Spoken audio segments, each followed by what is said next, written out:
สวัสดีน้องเอกซื้อปูนาเนาะเป็นอาสาสมัครอยู่ห้องหมอแขวงจำปาสักเนาะมื้อนี้เนาะขอฝากเพลงเนาะเพลงหนึ่งชื่อว่าจากใจนางหมอเนาะเพื่อให้พ่อแม่พี่น้องทั้งบ้านนะคะฟังนำกันเนาะเป็นกำลังใจให้นี่เด้อขอกำลังใจให้แพทย์ให้หมอแล้วก็หมอพยาบาลเนาะก็เป็นกำลังใจให้พ่อแม่อยู่บ้านเด้อบ่ให้ไปไสเนาะ เก็บตัวเนาะ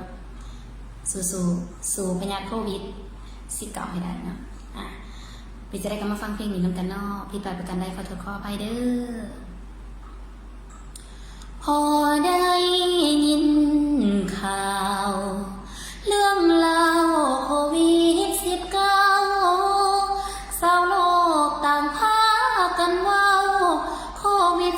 19เป็นโรคหายแห้งเกิดอยู่หัน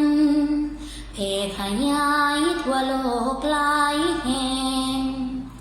ข่าวเพิ่นแจ้งเป็นตาย่านแท้ใดจากใจนางหมอเฝ้ารอรักษาตลอดขอฝากความคิดฮอดถึงพ่อแม่พี่น้องทั้งหลายอย่านิ่งนอนใจโควิด19คืออันตรายหากมีอาการเป็นไข้จามไอรีบมาหาหมอก่อนกินอาหารขอให้ล้างมือทุกครั้งใส่ผ้าอัดปากอัดดัง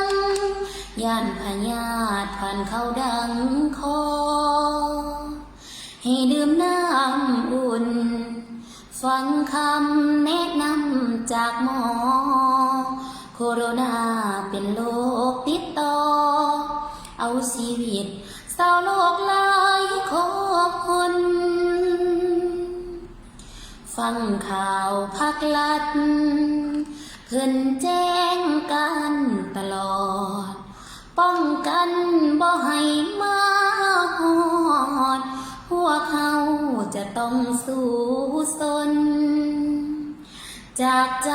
นางหมอขอเรียกร้องทุกคนสู้โควิด19ให้พ้นให้ทุกคนให้ชาวโลกปลอดภัยขอบใจเป็นจังได๋กะสู้ๆเด้อบ๊ายบาย